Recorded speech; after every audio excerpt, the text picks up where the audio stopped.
One. All right, guys. So we are back. This is an interview with Miriam Luz.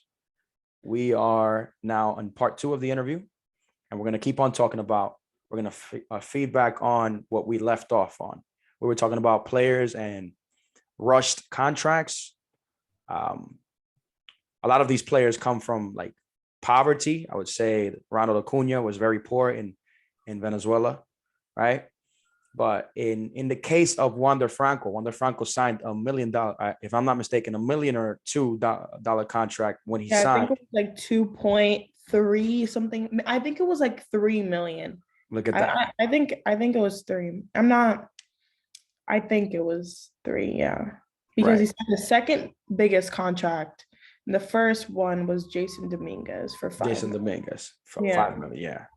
So obviously he is a player that has seen a little bit of money before making it to the majors. Trust me, he has money. Yeah, he's seen. I've seen his cars. He has like 3 cars. He has a white Mercedes Benz, he has a Rolls Royce, and he has a red Lambo. There you go. So hey, MTV Cribs. Now I'm playing. He loves his cars. That's something that he loves. Yeah. Looking at it from a different perspective, I would say that these players, when they get offers like this that are hard to resist, some of them jump because they just want to secure themselves and their career for the next 10 odd years. I firmly do not believe in a 10-year contract. If you ask me, I'll tell you why. Is because of the fact that there hasn't been any player in Major League history that has produced for 10 years. Yeah. I would say that in year 5 or 6, players start to decline, their age and a lot of characteristics come into play. So I'm more for the 7-year and down, because if I'm a GM, if I'm a owner of a team, I want my players to produce as much as they can and to help us win a title. And obviously in year 10, if you ask me, look at Cano, and I'm a big Cano fan. Me too. And it's unfortunate what happened to him. What do you think about that? He signed a 10-year deal, $240 million. And now just earlier today, he got designated for assignment by the Mets. Robinson Cano. Yeah, it's just something that I was hoping for him to do better, because you come out of a year testing positive for PEDs for the second time. It's not that easy. And when you're not producing, these fans are going to get disappointed. They're going to boo you. And it's something that a player doesn't need that energy when they're up at bat, but Cano doesn't let that bother him. But another thing is, I just don't believe that the Mets actually gave him the opportunity. They saw other players like Jeff McNeil, JD Davis, Dom Smith producing at those at-bats, and Jankowski, he went to Stony Brook. Oh, he did? Wow. Yeah, he went to Stony Brook. He's a Stony Brook product. Travis Jankowski. Just you can't take him out of the roster. He's too fast, and you can't take out Luis Guillorme. He's just a utility player. He can play second base. He can play shortstop. So if anything happens to Francisco Lindor, Luis Guillorme is there. But just seeing that the Mets didn't give him the opportunities because these other players were performing when they were in the game. And when Cano had the opportunity to either DH or play second base, he just wasn't performing. And for me, when he had the braids on, he was batting better in spring training. And now he got the little haircut. He's a little buzzed. I feel like that. I'm a very superstitious person. You got to see him, right? You got to see him in spring training, this short spring training this year, right? I got to see him. I got to see him play in Clover Park. And then I also saw him play in spring training at those trainings, batting practice. But nothing more than that. He's another Dominican baseball player. That's okay. But yeah, it's just sad to see another Dominican go through this, and hopefully his career is not over. But if you're looking for my honest opinion, they're performing well. Steve Cohen he doesn't care about the money. He's just gonna probably buy out Robinson Cano. Yeah. So Yeah. he's gonna give him the $39 million that he needed to give him, but another team signing him after having 100 and I think it's 185 average that he has now. 190, if I'm not mistaken, he was biting 192, 195 around there in 12 games that he's played. It's just other teams they're not gonna want to pay, because if he goes on another team, they have to pay him the salary that the Mets owe him. Yeah, for sure. So these other teams aren't gonna pay him the $39 million. I'll tell you this much: there has been instances where multiple teams, let's say one player gets traded to another team, and they had originally signed with that team, right? As Cano did, he had signed with the Mets, where it could be a dual responsibility. Both teams pay the player in order to get the favorable outcome for both sides. If that happens, the only two teams that I see fit for Cano would be a team like the Tampa Bay Rays or the Kansas City Royals. Tampa Bay Rays. No, you don't think so? I really just don't think that there's a fit for him on another team. On any other team? No, because it's too early in the season to just add another piece. Okay. I believe that's why the trade deadline is there for a reason. Because I like your perspective. Okay. You're missing something from your team. That's why you add something. Right. But Tampa Bay Rays, they're not missing anything. They just need to start winning to be the top of their division. But if you're adding Nelson Cruz, didn't really help that much on the Rays. Nelson Cruz didn't. No.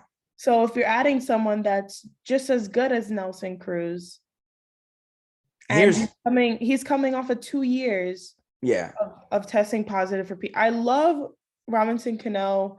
I'm a fan, but speaking analytics and what is happening in baseball as a business, coming off of 2 years, testing positive 2 years for PEDs, it's really hard for another team to look at you and give you the money that you want. Right. This is why I said earlier that I don't believe too much in those 10-year contracts. And this is like the perfect scenario for Cano, in my opinion. Cano is the type of player that needs to be on the field to perform. You're not going to platoon him with somebody, give him in a week 2 games out of 7, and expect for him to perform. I was a firm believer that if he was given the utmost chance to play, that we would see Cano, a vintage Cano. Why? Because of the attributes that he brings to the game. The smoothness at second base, that double play combination. I don't care what anybody tells me, that double play combination with Lindor, that's something spectacular. The bat, that's the question mark. The only way that Cano would hit, historically speaking, from his past, because players get paid on their past performance, of course, is because of the fact that he was playing every day. But it is hard. I get your point. It is hard coming out of a stint, 2 times PED stint, and he's also 39 years old. 39 years old. And you're not gonna perform. Albert Pujols is not. That's my next topic. He's not gonna play every game. Nelson Cruz, yeah, he probably he's gonna play every game, but it's something that when you're bringing on a veteran player, someone that's older, you're kind of gambling. Yeah, for sure. Because like you said, you're looking at their past. Mm-hmm. We have to look at the present, the fresh players. That's why I think that the MLB is lacking. The MLB should allow prospects to debut and grow in the big leagues and grow and have connections with these major leaguers and grow, be on the 40-man roster, be on the bench, travel with the team. But they're too old school. Yeah. And like O'Neal Cruz, why are you not giving him the opportunity to play shortstop? to be a starting shortstop for your team. People are these managers in this front office, they're way too comfortable of what they have in front of them in the league. Yes. That they're not reaching out to these prospects. And that's what I truly believe in. Prospects. Yes. The Red Sox. The Red Sox are known for giving their prospects a chance. We have Rafael Devers, Bobby Dahlbeck. You have Jackie Bradley Jr. He came up with the Red Sox. They traded him. They got him back. So seeing homegrown players shine is always a plus because that's all they work for. There is cases like Willie Adames where Willie Adames and we played together in Dominican Republic. And when he got signed, he was signed with the Detroit Tigers. He was in the deal with David Price when David Price got traded from Tampa to Detroit. Yes. When David Price got traded from Tampa to Detroit, Detroit traded Willie to Tampa, right? At first, Willie Adames was giving you an average shortstop numbers, right?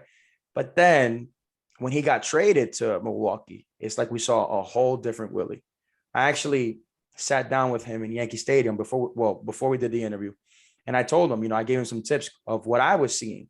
And he told me, listen, these coaches are working with me on some things and this and that. I said, but at the end of the day, they can work with you on all they want, but you're the one that's taking the at-bat. If you feel comfortable with lifting your leg with the load, lift your leg with the load.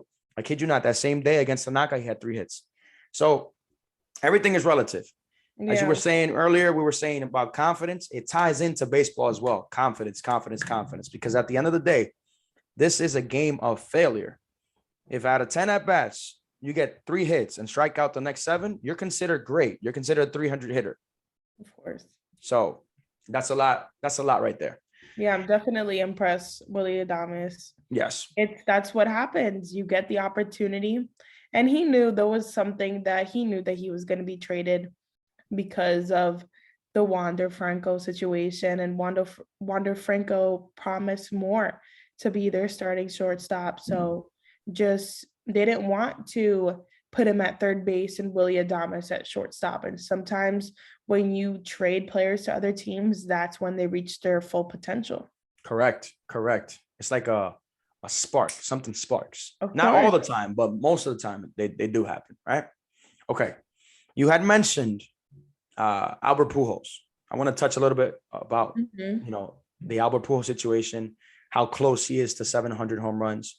The closest Latino or Dominican, as we are Dominican, and we do talk about Dominican players, and I talk about everybody, but primarily I like to shine on the Dominican players and their performance. Alex Rodriguez was the last one with 696 home runs. Do you think we will see a Pujols make it to the 700 mark? Well, anything is possible. I'm never going to say no in baseball because we can't say no with Cano. You understand? It's all about opinions. So with me is Albert Pujols will be one of the best hitters that there ever is in baseball. So yeah. I believe that he can, but he has a year to do it. Yes. And he has a year because he announced that he's retiring this year. So this is his year to accomplish whatever records he wants to break in the MLB. Yes. It would be a sight to see him doing it with his team that he started his career with the Cardinals. Of course. I do think that if they do give him a chance, like the topic we're talking about right now, not giving these older players a chance to play every day. If he does get the chance, he's batting .265 right now with 2 home runs and 34 at-bats. So he has to take advantage of those at-bats, and whenever he's up to bat, just produce runs for his teams. And that moment that you're hitting for a home run, you're never going to hit that home run. Right. So it surprises you. So your bat will surprise you sometimes. So he knows the hitter that he is. He proved once he hit those home runs, and 2 home runs, that's good. It's early in the season. Early in the season. Now I want to talk a little bit about a topic that was touched on in the off season. Obviously, in Dominican Republic, in our home country, players get signed as well as in Venezuela, they get signed. There's no draft like there is here in the United States, where obviously kids get drafted out of college or sometimes even out of high school when they have elite attributes, right? There's been talks about implementing a universal draft in the Dominican Republic and in Latin countries. What are your thoughts on a universal draft? And do you think that the draft works in Latin countries?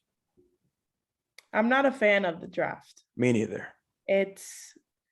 I believe that these baseball players, the majority of them come from poverty, and they have a choice to choose what team they want to be on. If they were a little kid, they were a fan of the Red Sox or the Yankees or the Mets, they get to choose that team and they get to go to tryouts and have that opportunity.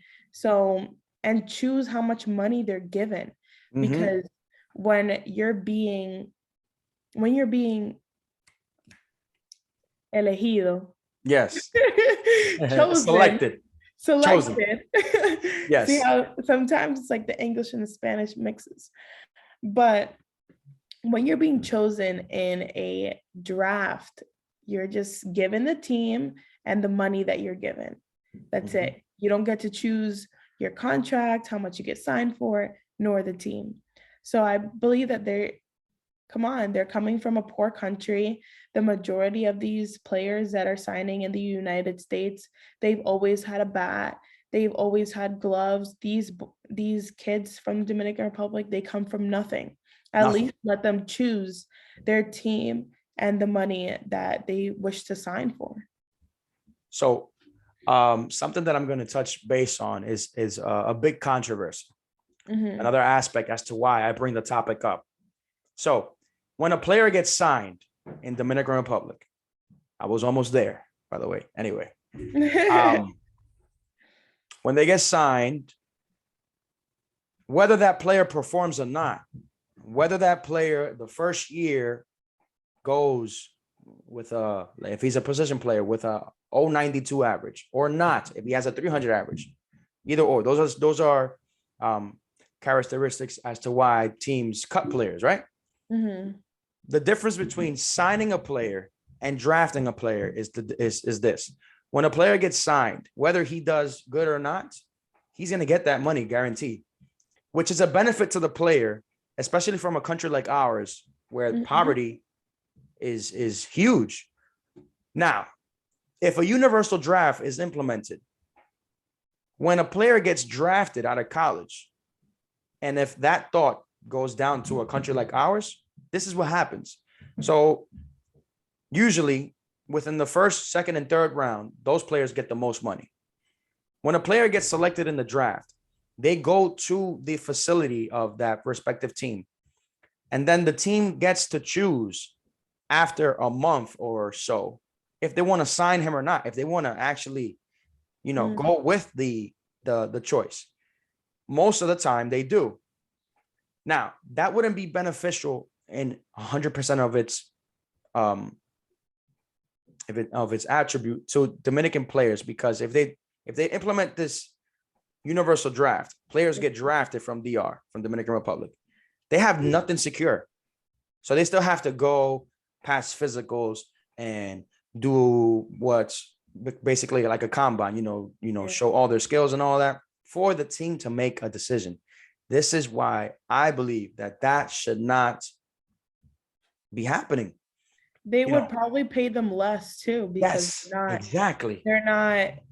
they don't get to choose the money that they're signing for. So exactly, I believe that once there's a number, and I'm going to sign for a $1.2 million contract, but these front offices take advantage of these players coming from Venezuela, the Dominican Republic, Cuba, and they don't really take advantage of the Dominicans as they take advantage of the Venezuelans and the Cubans, because they will sign about 5 Cubans or 5 Venezuelans for the price of 1 Dominican. Yes. Yes. That's a very, very important point that you just brought up. And that's sad because at the end of the day, players from Venezuela or actually Cuba, they have to defect from their countries. Exactly. I know a lot of them. I played in the Luis Polonia Academy, baseball academy in DR, where there was a big community of Cuban players looking for a shot, and they were older too. Not like the kids in DR, like us, 16-year-olds and all that. They were like 20, 21, and it's because of the trajectory. So draft in these Latin countries, in my opinion, does not work. And it all comes down, like you said, to this.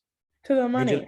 Major league owners, there's a lot of deals that haven't gone through when they sign these players for mega $1 million at an early age, and they see that they don't make it. So that's why they're trying to regulate it. Of course. I definitely agree with that. It's all about the money when it's drafting, and just seeing what these Dominicans are doing for their families with this money, building their families' houses, giving Jerry's Familia, when he signed with the Mets, his grandmother didn't have medication to stay alive. Wow. So just giving medication to your family and being that the reason to get money to continue playing baseball. And there's not a lot of money in Dominican Republic. There's no jobs. Even if you have a degree, it's not easy to work there. Yeah, it's not. These are real life topics that we're talking about, where, as I mentioned before, it looks very nice on TV, but some of these players go through a lot to get to where they are. And that's what's most exciting, to see them shine when they do. And you don't see a lot of, you see them in the majors, but you don't see them in the minor leagues. So what they're doing to get there. And it's really hard to be a Dominican or Venezuelan playing in the minor leagues. It's not easy, especially being in a sport where there's a lot of white Americans. So yeah, for sure. That's a good point that you bring up. I'm pretty sure that you have interviewed a lot of, and you do know more than I do. I have interviewed a lot of minor leaguers as well, but maybe you have more insight than I do. Just last year or this year, if I'm not mistaken, the situation was a little bit weary with the minor league players, as when the season was over, a lot of them had to get other jobs. Mm-hmm. So salaries weren't up to par just until the new CBA was signed, where these players are now getting a bigger salary and all that stuff. It's definitely hard to be a minor leaguer. You working at a regular job at a supermarket or working at the gym, whatever, it's going to get you more money than being a minor league player. That's sad. But I'm really glad that they're getting their housing paid for. Yes. It's something that I know of a minor league player that they would only get money to pay their rent, and they wouldn't have money for themselves. Wow. So just seeing that the money that they got paid during the minor league season, that paid for their rent. Wow. So it was hard for them to get something, give money to their family while they're playing baseball. And considering that they're not getting paid in the off season is something that is harsh. You have to pay for your rent, and you also don't get paid in the off season. So now that they're getting their housing paid for, they can save money for the off season. I believe that you have to save money in order to be a successful minor league player. You have to save your money. Good points touched on by Miriam. Now, Miriam, I'm going to ask you some personal baseball questions. Mm-hmm. Who is your favorite player? You would say Cano. Robinson Cano? Of all time, he was on the Yankees, and I was never a Yankees fan, but just seeing him play, and coming from San Pedro, my family comes part of my family comes from San Pedro, so just seeing that and him being such an exciting player at second base and also batting, seeing him at the home run derby, it was just something that I loved watching him play. Loved it. Yeah, I love Robinson Cano. And Jose Reyes. Oof, La Melaza. I love that guy. Love that guy. I still thought that he had maybe 1 year in him and things like that. Those are my favorite players, but there's also Juan Soto in the mix. I definitely I've grown to be more of a Lindor. I've liked more of Lindor, but definitely love Soto, Vladimir Guerrero Jr. But if we're talking about all-time favorites, they're tied. Robinson Cano and Jose Reyes. Imagine having them both on the field. I think that happened in Dominican Classics, actually. It did happen in the Dominican Classic. And now we're actually going to talk about the World Baseball Classic that is upcoming, right? Mm-hmm. As I have some questions for you. Maybe you want to ask me if you want. Who's going to play shortstop for us? That's a prominent question right there. There's a lot of good candidates. There is Willie Adames. There is Wander Franco. There is that all we know, Fernando Tatis Jr. Mm-hmm. Who do you think is going to fill in that position? If you were given the manager role. Yeah, I'm choosing Wander Franco. I like that. Me too. He's consistent. He enjoys the game, and it's difficult because will these players be given the opportunity to play? They have to ask their team. They have to ask their team first. But no, seeing that Fernando Tatis is coming out of an injury, those might minimize his chances of playing for the Dominican Classic. So if I am choosing a shortstop to play for the Dominican Classic, I would say Wander Franco. Good answer. You would have went right either or because they're both, tremendous baseball players. Who do you choose? I'm choosing Wander Franco. I just like his style of play and the tenacity that he brings. Like he reminds me a little bit of Jose Reyes with the energy and the way he carries himself at such a young age. When I saw him in the last year's playoffs, against the Red Sox, hitting 4 home runs in that offseason, in the playoffs, right? Within his first year, not even his first full year, I said, no, this guy got it. He has it all. So it's just a matter of time, and it's going to be a tough decision. I wouldn't want to be the one making that decision, to be honest. It's gonna be Wander. It's gonna be Wander. Okay, so we said it here first. Remember that. It's gonna be Wander. What other positions you got for me? Third base.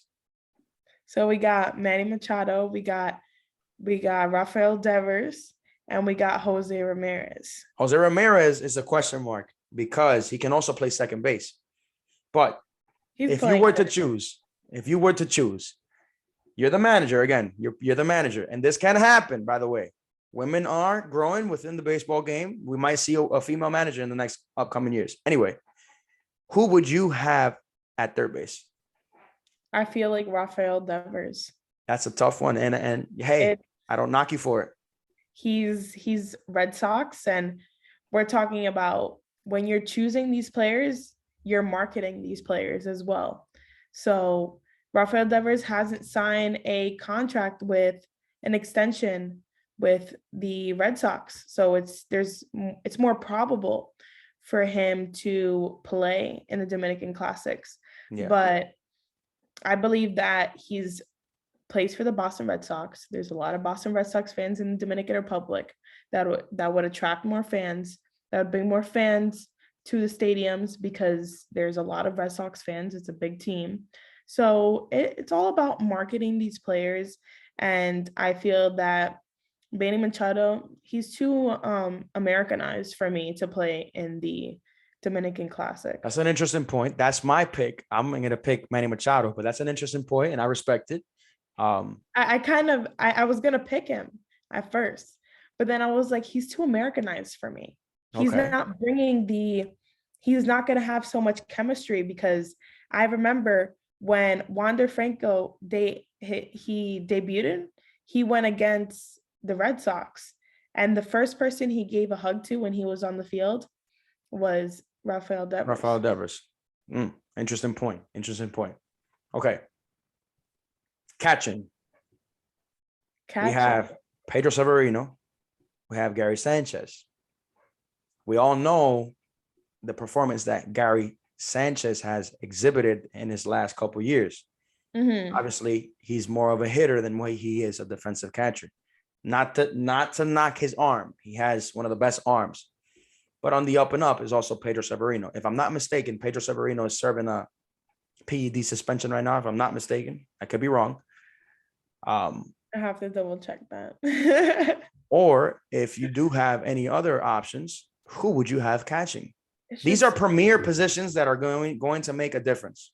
It's difficult because it's not a Dominican position. Catching is not a Dominican position. Not really. Third base, it's second base, shortstop. Not even center field, maybe. No. It's always like right or left. But I think I have to go with Gary Sanchez. He's someone that has performed. The Dominican audience loves him, and he'll get along with the pitchers there. It'll be easy for him to communicate with them. He's in his country. He's communicating with them in Spanish. He's a little bit iffy defensively, but he's a great hitter, and that's what they need. They need to build up their lineup. Maybe we can go to the Classic. I'm down. I would love to go. I've never been to the All-Star game. I want to go to the Classic, everywhere. I want to be everywhere. Yes, I went. I actually have it on my podcast. I went to the 2020 World Series in Texas. Coronavirus was out and all that. That was something on everything. Yes. Guys, don't forget to subscribe to the YouTube channel and follow Miriam on her Instagram, Miriam Luz, right? That's how it is. _. Yeah. Miriam Luz _. Go ahead. MIRIAMLUZ . There you go.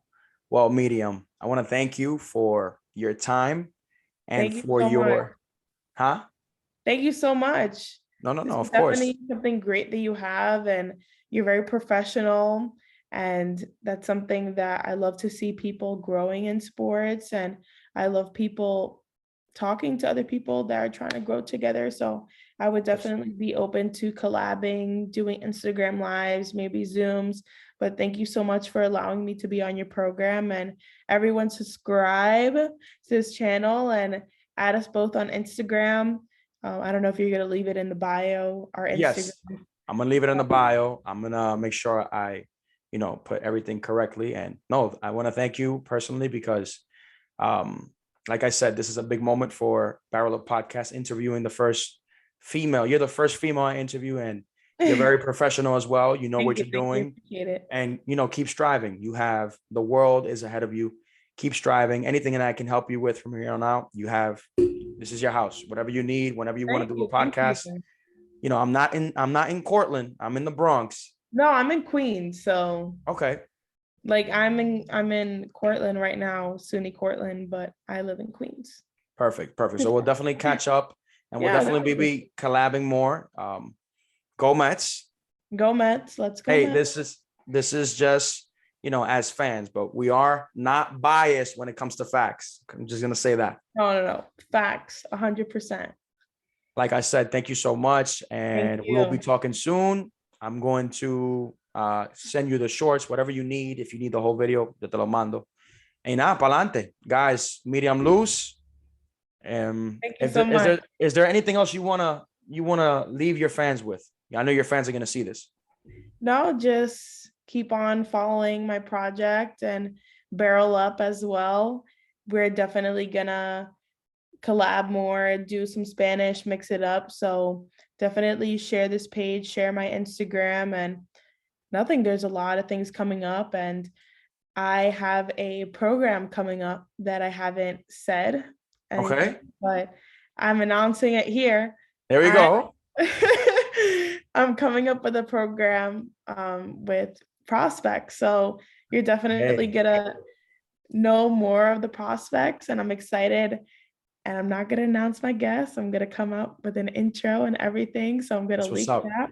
It's going to be like a music video. That is amazing. That is amazing. Much congratulations to you, and whatever you need, we're here. Last question that I have. Last question. Yeah. Where do you see yourself? Where do you see yourself in the next 5 years? I see myself in 5 years. I see myself on a field interviewing. I see myself never being detached from baseball, interviewing on the field. And my dream is SNY. And I've talked to SNY. I've talked to the people that broadcast for SNY. I've done interviews, major leagues for major leaguers. So in 5 years, I see myself either working for Las Mayores, working for MLB Network, or working for SNY. There you have it, guys. There you have it. Much luck to you. We'll be And in it's touch. going to happen. So of course it's going to happen. Into the present. So in of 5 course. years, I am going to be working for those networks. Amen. There you have it. Miriam, thank you so much. We'll be in touch. Thank you so much. And stay tuned, because I'm gonna edit if I have to, but if not, if I feel like I have to just uncut, do it raw, I'm gonna put it, because this was a great interview. Thank you so much. Thank you so much. All right. Take care, and we'll be in touch.